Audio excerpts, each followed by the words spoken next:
Bonjour à tous et à toutes les Robins des Bois de la planète Terre. Alors je suis heureuse d'être avec vous et j'avais envie qu'on se questionne sur l'avenir que les dirigeants étaient en train de nous préparer.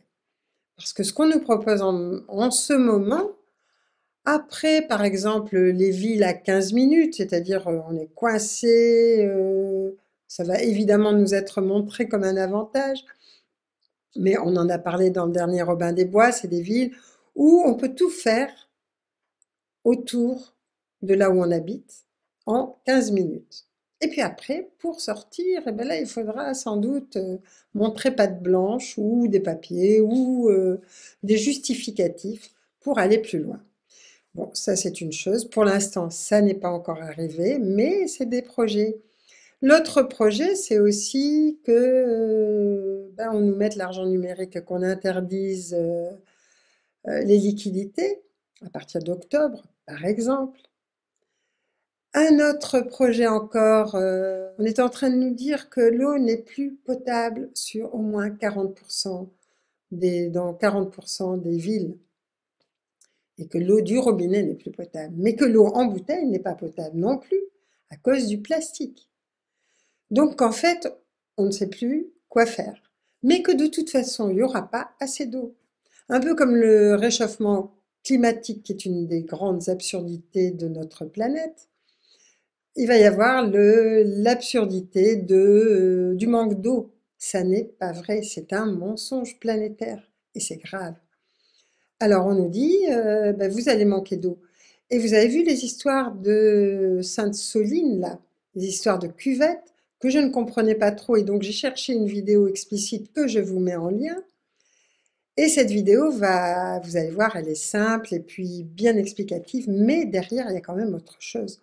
Pourquoi est-ce qu'il y a des grandes cuvettes?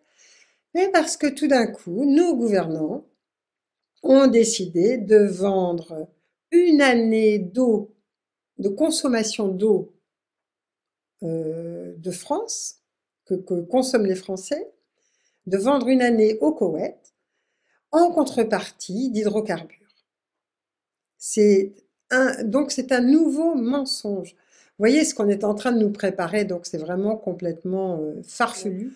Mais on a réussi à tenir jusqu'à présent et à trouver des solutions depuis les 3 années qui se sont passées. Donc je sais que nous sommes assez ingénieux pour trouver d'autres solutions. D'ailleurs, je vous donnerai des bonnes nouvelles par rapport à justement l'argent numérique. Vous allez voir. Et puis, je voulais parler d'autre chose. Il y a quelque chose quand même qui est troublant, c'est que ce qu'on trouve sur la toile, évidemment, n'est pas toujours clair. Et ça nous oblige à nous centrer énormément et à nous faire confiance. Faites confiance à votre intuition. Mais avant de faire confiance à notre intuition, il faut se centrer. Il faut être parfaitement clair. Je vous dis ça parce que dernièrement, par exemple, on a vu passer sur la toile les histoires du Dalai Lama, un petit garçon demande à être embrassé par le Dalai Lama, il le fait, et puis ça dégénère à nos yeux, aux yeux d'occidentaux, parce qu'à un moment donné, il lui dit, si tu veux, tu peux embrasser ou sucer ma langue. Bon, la traduction n'est pas forcément la bonne. Ceci dit, bon, je sais que beaucoup se sont posé des questions. Alors, il y a des amis qui suivent le Dalai Lama et qui m'ont envoyé des mots en disant: «Ah mais non, mais c'est pas grave, ne t'inquiète pas, le Dalai Lama est mort en 2020 et maintenant il a été cloné». Bon, on m'avait dit ça aussi pour le pape, hein, quand il y avait eu des histoires, des archevêques, enfin, des histoires de pédophilie, des histoires de viol et de violence. On avait dit ça aussi. Alors, je me dis, bon, vous croyez ce que vous voulez, vous êtes libre de croire ce que vous voulez, bien entendu. Ceci dit, il faut quand même être sain d'esprit. Et à un moment donné, quand même, il y a une personne qui m'a remis un document. Et là, j'avais envie justement de vous en lire un petit bout.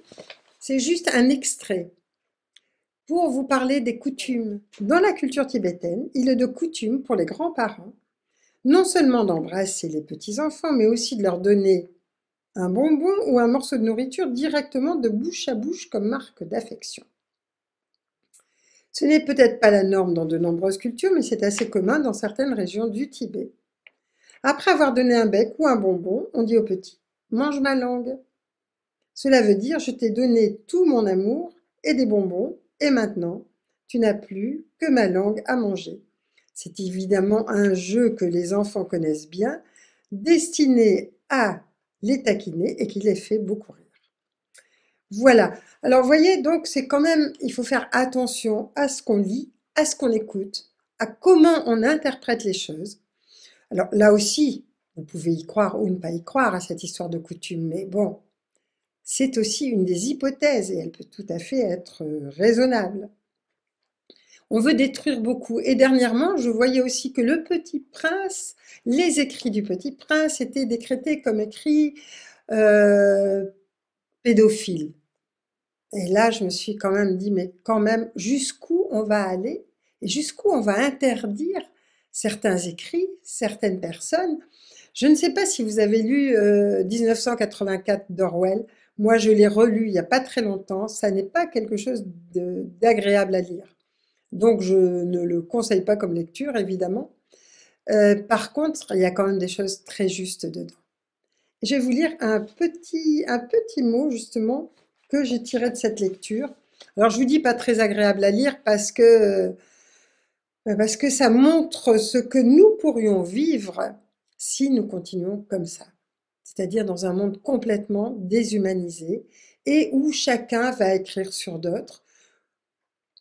Évidemment, par exemple, pour la pédophilie, vous avez des gens en qui on peut avoir confiance. Vous avez Carl Zero qui va sortir un film, vous avez les mamans louves qui s'occupent en fait de ce qui se passe dans les écoles parce qu'il y a quand même des choses pas claires dans les écoles. On est en train vraiment de déstructurer les enfants au niveau de la sexualité, au niveau de beaucoup de choses d'ailleurs. Donc, il y a quand même des mouvements qui sont intéressants, c'est sûr. Mais à un moment donné, je veux dire, il y a aussi du n'importe quoi. Alors là, je vais vous lire un passage d'Orwell. Si chacun pouvait profiter des loisirs, d'un sentiment de sécurité, la grande masse des êtres qui vit en temps normal, abrutis par la pauvreté, deviendrait instruite et apprendrait à penser par elle-même. Elle se rendrait alors compte tôt ou tard que la minorité privilégiée ne sert à rien. Et elle s'en débarrasserait. Une société hiérarchisée ne pouvait durer sur le long terme que si elle reposait sur la pauvreté et l'ignorance. C'est ce qu'on est en train d'essayer de nous faire gober. Donc je trouve que c'est quand même un peu gros entre les histoires climatiques, les histoires de l'eau, et bientôt on va nous en trouver d'autres aussi. C'est vraiment, on essaie d'effrayer la population, de lui faire croire des choses aberrantes. On ne manque pas de nourriture, on ne manque pas d'eau. Voilà, donc arrêtons. Et dernièrement, alors justement, il y a une Allemande du gouvernement qui est en train de chercher au niveau de l'écologie. Alors sous prétexte d'écologie, il y a beaucoup de bêtises qu'on est en train de faire.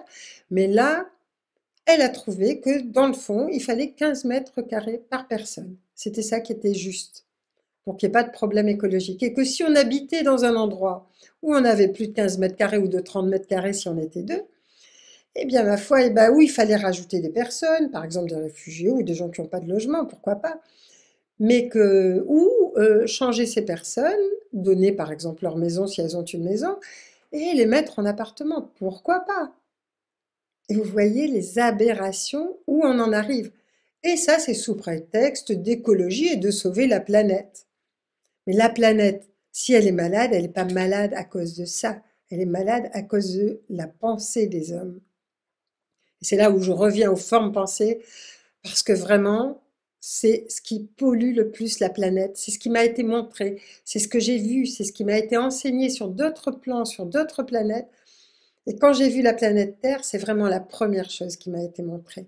Donc surtout, ne vous laissez pas embarquer dans des histoires complètement folles où on vous fait croire que pour l'écologie, il va falloir supprimer les terrains, arrêter d'arroser nos légumes, arrêter de consommer ou arrêter de faire quoi que ce soit. Il y a des choses qui sont justes et il y a des choses aberrantes. Et c'est là où on doit retrouver notre rectitude. C'est là où on doit vraiment se centrer, se faire confiance à un moment donné, pas faire confiance à notre émotivité, pas faire confiance à notre peur, mais quand même nous faire confiance. Alors, il y a aussi des histoires d'intelligence artificielle. Maintenant, l'intelligence artificielle est en train de déraper. Alors bon, c'est ce qu'on nous dit, c'est sans doute vrai. Et là, il y a un Belge, père de famille, qui s'est suicidé parce qu'il était en conversation avec une intelligence artificielle en qui il avait complètement mis sa confiance.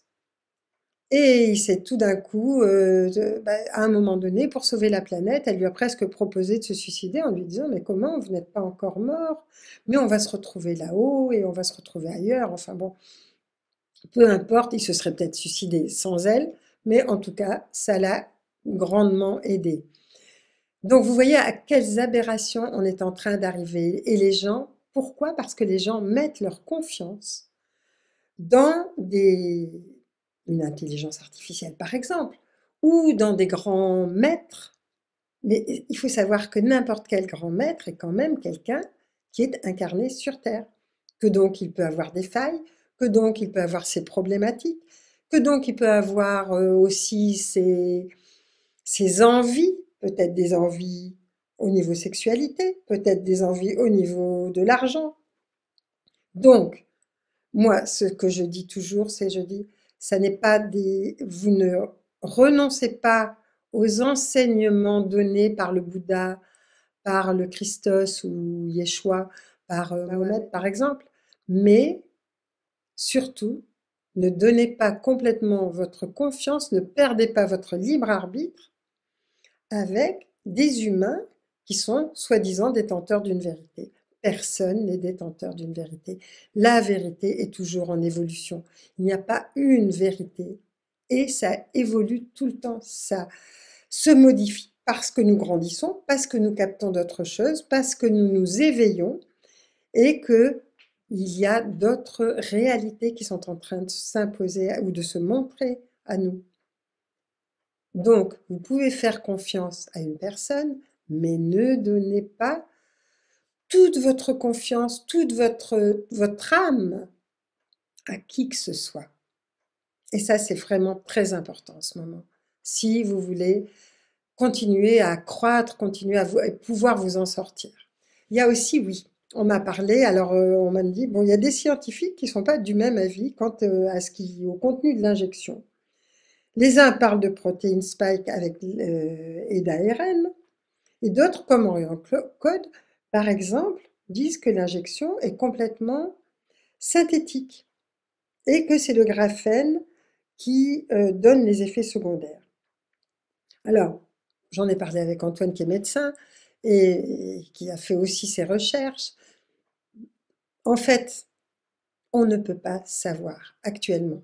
Donc, ce qui est important, c'est de savoir. Tous, par contre, disent que les injections sont extrêmement dangereuses. C'est ça qui compte pour nous, savoir. Et puis, ensuite, fiez-vous à votre intuition ou à des personnes de qualité autour de vous, parce que actuellement, on ne peut pas savoir ce qui est vrai. C'est vraiment, je veux dire, personne ne peut faire confiance réellement à personne. Je veux dire, vraiment, faites-vous votre opinion vous-même. Cherchez. Et moi, j'essaie ici, on essaie de décortiquer le maximum de choses. On peut se tromper parfois, mais en tout cas, on vous donne ce qu'on croit important pour l'humanité. Et je sais que vous pouvez tous et toutes, en tout cas ceux qui écoutent, être des points de lumière, des points contact, et surtout ne perdez pas le fil, ne perdez pas votre temps à des espèces de polémiques qui ne seront pas utiles. À un moment donné, on y verra clair. Mais pour l'instant, c'est vrai qu'il y a des choses qui sont dans le brouillard. Je ne dis pas qu'Orion Code a raison, hein. Ne me faites pas dire ce que je n'ai pas dit. Mais ceci dit, je veux dire, ça ne va pas nous changer grand-chose pour l'instant, dans la mesure où c'est dangereux et il faut absolument l'éviter.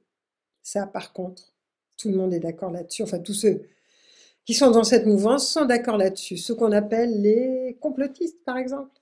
Dans les bonnes nouvelles, il y a un rapport sur le fluor qui a été caché pendant 1 an et qui maintenant est enfin sorti, parce qu'il y a quand même beaucoup de choses qui sortent aux États-Unis. Il y a beaucoup de, de procès aussi qui sont en train de se faire. Donc je ne vais pas dire que tout vient des États-Unis de positif, non, mais évidemment que non, mais quand même. Donc là, le fluor, il y a un rapport qui est sorti et qui a montré le lien entre le fluor et une baisse du QI chez les enfants, par exemple. Donc soyez prudents, faites attention, n'écoutez pas ce qu'on vous dit et surtout ce qu'on vous répète régulièrement parce que vous savez que dans ce cas-là, il y a de fortes chances pour que ce ne soit pas vrai. Alors, la deuxième chose qui est intéressante, c'est qu'en Suède, ils ont essayé l'argent numérique et que ça a complètement foiré. Donc, ils ont décidé d'arrêter. Donc, on a peut-être des chances de ne pas passer à l'argent numérique. Ou bon, le temps qu'ils trouvent comment faire pour que ça marche vraiment, je trouve que c'est quand même une bonne nouvelle en attendant. Alors, il y a un livre que je trouve intéressant qui nous a été envoyé par ce médecin, c'est le docteur Félix de Graal. On appelle ça le cardiologue qui a du cœur, le livre des secrets et des nouveaux codes. Alors, Félix de Graal, de Graal, vous voyez, c'est un cardiologue, réanimateur, qui en fait a décidé de mettre à la portée de tous des moyens, des recettes. Alors, il fait beaucoup d'interventions sur YouTube qui peuvent vous intéresser. C'est un livre original qui associe l'humour, les sciences, la spiritualité. Et le message de ce médecin, c'est qu'il faut privilégier l'art de vivre pour se reconnecter à sa source et recouvrir ainsi la santé. Donc je trouve que c'est quand même, il y a de plus en plus de personnes intéressantes dans ce sens. Il a des conseils qui sont pleins de bon sens, où il y a de la chaleur humaine et avec de nombreuses références à des films, à des vidéos, à des artistes. On peut scanner les codes, donc c'est un livre intéressant parce que, enfin amusant aussi, parce qu'en même temps, avec votre téléphone, vous pouvez scanner et puis ça vous passe une vidéo. Enfin, c'est interactif, quoi. Donc voilà. Et je trouve il y a de plus en plus de personnes qui sont en train enfin, qui sont éveillées, et qui sont en train, justement, avec tout ce qui se passe, de mettre au point ou des recherches, ou des ouvrages, ou des œuvres d'art qui sont de plus en plus intéressantes parce que elles reconnectent avec le vivant. Et c'est ça qu'il faut voir. Donc, ce que je vous souhaite, c'est vraiment de trouver aussi comment participer à cette nouvelle vie, à ce nouveau monde, parce que vraiment, là, ce qui est en train de nous proposer, c'est tellement aberrant que je me demande comment on peut encore croire à ce qui nous est dit. Voilà, alors je vous souhaite le meilleur et puis j'espère et je voudrais aussi dire un grand, grand merci à tous ceux et à toutes celles qui nous envoient les nouvelles qui leur paraissent importantes parce que ça nous aide. C'est vrai que ça nous fait beaucoup de travail, mais en même temps, c'est très riche et merci pour tout ça.